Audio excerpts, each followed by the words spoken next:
গুয়া তাম্বুল যে ওই গুয়া তাম্বুল বামুনের লাগি বাবা। গুয়া তাম্বুল কার লাগে? বামুনদের জন্য। আর তুমি কি দিতে চাও? আমি তোমাকে দিতে হরদক্ষিণ।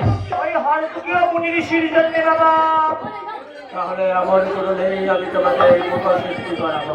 ও বাবা, সেই গুয়া তাম্বুল হরতুকি বয়রা আর মৃগ নাভি, এ হলো তোদের মতো রাজেন্দ্র বর্গের জন্য। আমার পূজায় কি রাম কসুতি লাগে জানো?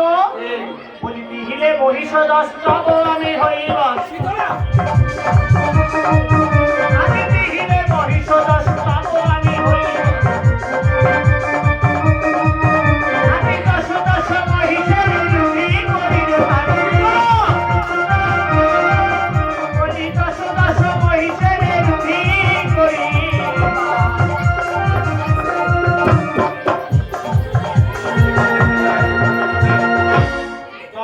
দশটা কালো মহিষের রুধি হলো তোমার মুখ সিদ্ধি। আমি তাকে 10 কালো মহিষের রুধি দিয়ে মুখ সিদ্ধি করাবো। বলো শীতলা বলো, এখানেই শেষ না? ও বাবা, এখানেই সমাপন। এই সমস্ত নৈবেদ্য যদি আমাকে তোমাকে স্তরে স্তরে করে সাজিয়ে দেয়, তাহলে তুমি কেমন করে ভক্ষণ করবে? আমি দৃষ্টি মাত্র ভোজন করি, ভোজন করি সারি সারি পূজার ডালা, দৃষ্টি মাত্র এই তো দৃষ্টি নিয়ে এরা ভোজন করে, আমি তাদের কি বলি জানো? কি বলিস বাবা? যান! যাহি! নতুবা রাক্ষস! আমি ডাঙ্গায় রাক্ষসী, আমি ডাঙ্গায় রাক্ষসী, আমি বারে বারে বলি বিরাট দেবী গাইবে রাক্ষসী।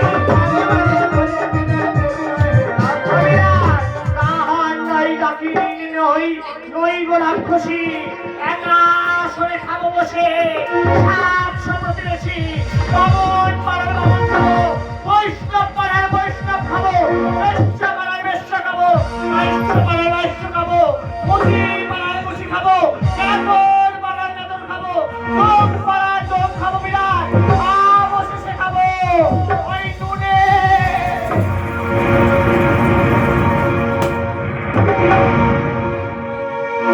শীতলা, বিরাট শেষ পর্যন্ত নুনও ভক্ষণ করবে। ওই নুনে নামক জাতকে ওরে হাই দেবে না দেবিস। আমার রাজ্যের শেষ প্রান্তে নুনে বলে একটা জাত আছে, তাকেও তুই শেষ করছিস। বিরাট বেরিয়ে যা রাক্ষসী, বেরিয়ে যা! বিরাট, তুই রাগ করিস না বাবা, এই এত কিছুর প্রণালীর কোনো কিছুই যে আমার পূজায় লাগে না। কি বলে শীতলা, কি বলে? এত কিছু প্রণালী তোমার পূজায় কিচ্ছু লাগে না। তাহলে বলো